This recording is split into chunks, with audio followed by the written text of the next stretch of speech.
A dart. Oh, a dart. Oh, you want a dart? We can do Mad Lib. Oh, I did. We'll just do dart. How many letters are there in the alphabet? 27. 11. T-H-E-A-L-F. Sorry, E-L-F. Why do I say A-L-F? T-H-E. That's 11 letters. That's how many letters are in the alphabet. Okay. So we are talking about friendships, relationships, friendships, and we talked about our friendships affect us. The people we hang out with, the people that we spend time with have an impact on our lives, have an effect on our lives, whether for good or for bad. I'd like your books opened, please, to the right pages. And then we talked about that surround yourself with the right kind of friends, with people who build you up, who draw you or um, uh, are walking that same path to Christ as you are, those that encourage your faith and don't denigrate it, don't tear it down. And so that is important as well. And then the next one is says to find a friend, be a friend, and I'm going to explain what that means. When I was a little girl, my mom had a cross stitch that she had made. She did a number of cross stitches. Cross stitches, like it's not embroidery, but you there's thread and there's a pattern sometimes, and you make little like X's, and it has a picture. And it had these two girls on it, and it said the only one way to have a friend is to be one. And that reminds me of this: the only way to have a friend is to be one. And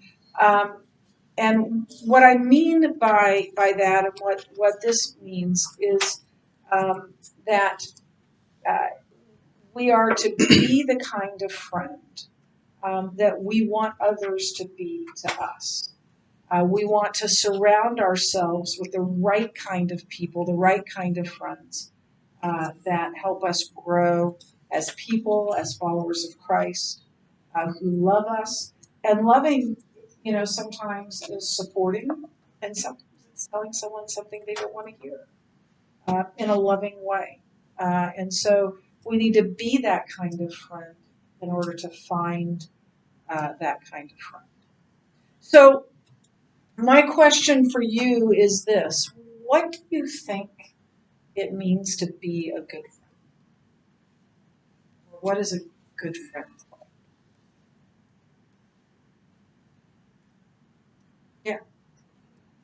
Trustworthy. Be trustworthy. Yeah. Forgiving. That's going to be important in any relationship, right? You're going to have to. Any relationship is two dirty, rotten sinners deserving hell in relationship with one another, right? And so there's going to have to be a lot of forgiving. Yeah, loyal. Absolutely loyal. Respectful. And not just of you, right? But respectful of your family, respectful of other people that aren't even, part of your circle. So yes. What else?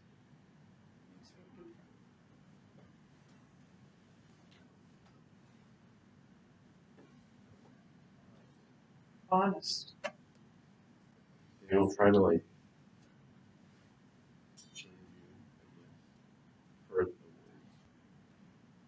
Yeah. Yeah. So someone who is encouraging you to be better, to grow closer to Jesus, to maximize your potential, to become the person that God wants you to be and that you want you to be.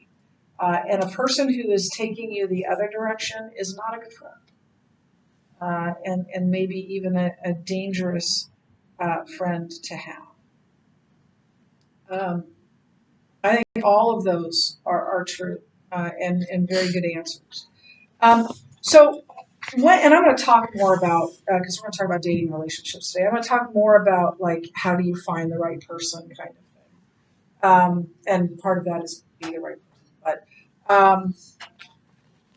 But I want to talk a little bit about what this looks like. Not just how you interact with each other, but how you interact with anybody. And I think it's really good to become students of other people, and kind of see, how do they act, how do they react, how do they treat their parents, how do they, how do they treat other people. And so one is that does that person demonstrate love for others? Does that person is that person kind? Is that person compassionate? And certainly we want to live that out ourselves. But a good friend is going to be kind and compassionate and demonstrate a love for others. Are they encouraging? Do they encourage other people? Do they build other people up? Do they tear people down? I'll tell you what, signing up for a lifetime of someone who is negative and tearing people down all the time. We want to be, and the scripture even tells us to encourage one another and build each other up. And that's how we're supposed to be, what we're supposed to be doing, both spiritually, emotionally, intellectually, building others up. And then this one is one that you might not think of, but challenge your friends and hold them accountable and ask them to keep you accountable too. A good friend will do that. And a good friend will want that from another friend. If I'm off base, man, tell me where I'm doing something wrong.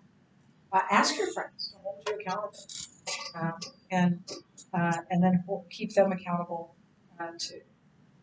And then someone who has a servant's heart, someone who wants to help others, who wants to do what God asks them to do. And then someone who reaches out to others, someone who pursues relationships with others, who desires to not just get to know people, but to encourage them and initiate friendship with them. Someone who reaches out, and I see this at Cornerstone all the time. Every time we get a new student, there's somebody that's going to say, "Hey, you're new here. I'm Claire. What's your name?" And a lot of times you know who's coming before they come. It's a small school, right? But over and over again, I hear from students, and some of you were a new student here at some point. All of you were. And people reached out to you.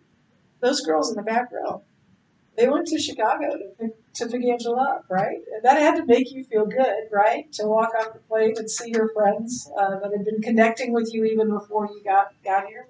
It was a beautiful thing to do, right? Plus a fun thing to do, to go on a road trip with Mrs. Shaw. And that's who we're called to be, not just at Cornerstone, but as followers of Christ. We're to be encouragers of others who reach out. And so be the kind of friend that you want to have, the kind of friend that you want others to be to you. And then the most important thing is to stay focused on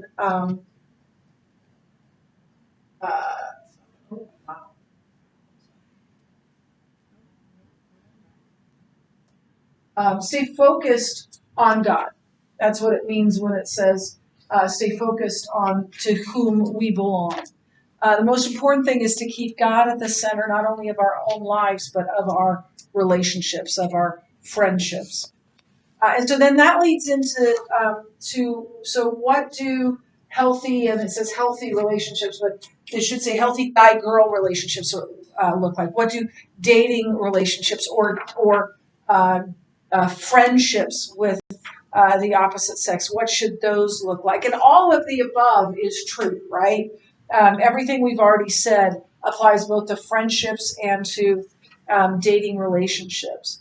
But a dating relationship is different than a simple friendship. And so I get asked a lot about how do you know who the right one is, and I would say something similar to find a friend, be a friend. You need to find the right person. You need to be the right person.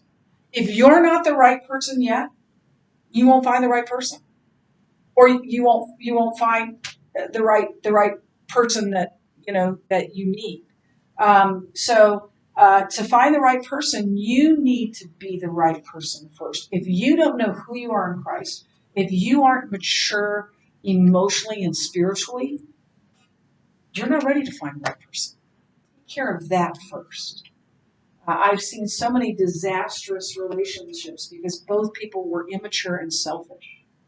One or both of them was immature and selfish. And if that's who you are, then you're not ready. You're just simply not ready. And so if you want to find the right person, then you need to first be the right person. For me, it wasn't until I got to a point where I was able to say, because all I ever wanted to do is be a wife and a mother. That was I wanted so badly to be a wife and a mother, but I wasn't concerned about who I was. I figured, I'm a woman, so I'm going to be a wife and a mother. And it wasn't until I got to a point where I could say, you know what, God, if I never find the right person, I'm okay with that. I'm okay with my relationship. And that is what prepared me to meet Jeff more than anything else, that I had come to that place where I was okay with me and where I was with Jesus. And so if you want to find that right person, then you have to be the right person. Yeah, be the right person. And then, I don't think the next one is on. So then we also need to begin to understand the differences between men and women. Because men and women, and this is obviously, not true for everyone. This is a generalization. But for the most part, men and women are very different. And if you don't realize that, you're going to have problems. And trust me, early in marriage, right? I was like, what is wrong with me? And I give myself like these short little sayings that help me at times, that I run them through my brain when I get irritated about something. And one of them has to do with Jeff, when he does something that I just really don't understand. And here's what I say to myself: it's not his fault. He's a boy. That's it. That's what I say to myself. This is not his fault. He's a boy. He's acting that way because he's a boy. And I don't understand it because I'm a girl. And so you have to understand their unique differences between men and women. So I'm going to show you a video clip that does this for you at home. If you want to go to YouTube and Google Mark Gunger, Tale of Two Brains, you can watch it. It's 13 minutes long and it's well worth your time. And so I'm going to play that for you, and then we'll come back to this. As a teenager, he had a poster that was a pretty popular poster, probably only with the guys, in the 70s. And I remember seeing that poster in stores and literally thinking, and I was probably like your age or younger than you, and thinking, that is the stupidest poster ever. Why would anyone even have that? And my husband had it in his room, on his wall in his room, as I was thinking that. And here's what it said. It was this little it-looking person, I don't know. It's just kind of a hairless head with this sort of shapeless body, and he's sitting on a chair. And I know he's a he because of what it says. And it says, "Sometimes I sits and thinks, and sometimes I just sits." That's the nothing box. And to Jeff, that was like, yes, this is great. And I'm like, who would do that? What's that about? And there are those differences between men and women. There's a lot that's true there. And then the whole fix-it thing. Okay, guys, you've got to realize this. And girls, you've got to realize this. Because when you have a problem, the guy wants to fix it for you. But guys, that's not what she wants. That's not what she needs. Josh was about 3 years old, and I went upstairs just long enough to do something. I don't know what, but it was just a few minutes. And I came back downstairs. And when I left, he was happily watching Mario. And I came back down, and I found him. He had climbed up our bookshelf. He had grabbed the videotape of his first birthday, and he had pulled it out, and he was shredding it. And I, of course, I'm like, no! And I start crying, and I do what I thought was the right thing to do. I call my husband. And he's like, well, honey, he's 3. That's going to happen. Yeah, okay, bye. Carrie, my sister. Josh, oh, sweetie, I am so sorry. And she commiserated with me, right? She had a son the exact same age.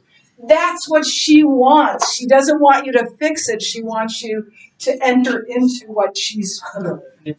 And guys don't want you to enter into what they are feeling, probably because they're not feeling anything.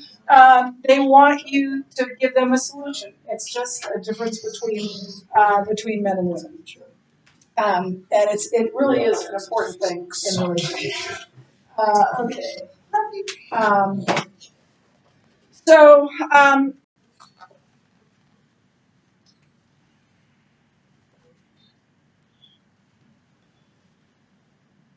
okay, we're not there yet. This is all part of being the right person. So have respect for each other. And don't just have respect for someone you're dating, have respect for women, guys. And have respect for men, ladies. Have respect, be respectful to them in the way they treat you, in the way you treat them. And I'll say this is true for guys too, but if you are dating a guy who isn't respectful to other people, that's not the right guy. Same is true for you guys. If you're dating a girl that's not respectful of other people, it's not the right guy. Not the right girl, at least not yet. They need to be mature enough to respect you and to respect other people. And then I think it's good, and you know, high school affords this some, and college even more, to be friends before you start dating, to get to know that person before you start dating. Take your time. You're not in a hurry. You're 18 years old. It's probably on average 4 to 6 years from now that you'll get married. You're not in a hurry, and you don't have to find that person right now. I was 25. Jeff was almost 29. You can take your time and get to know people. Sometimes people jump into a relationship really fast. You don't want to do that 0 to 60. Oh, you're cute. I mean, you don't want to do that. You don't want to jump in without knowing someone. Which is why I think it's really good to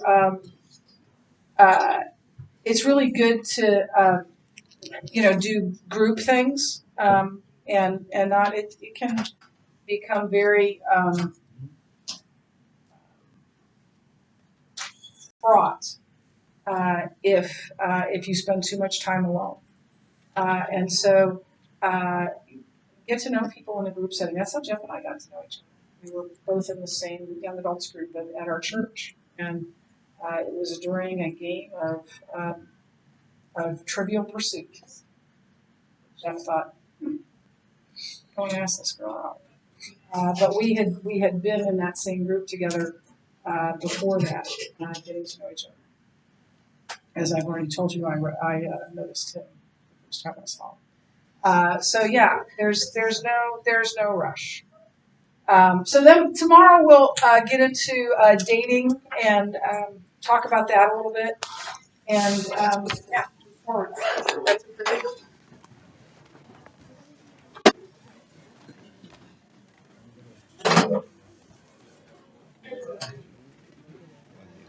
it for me.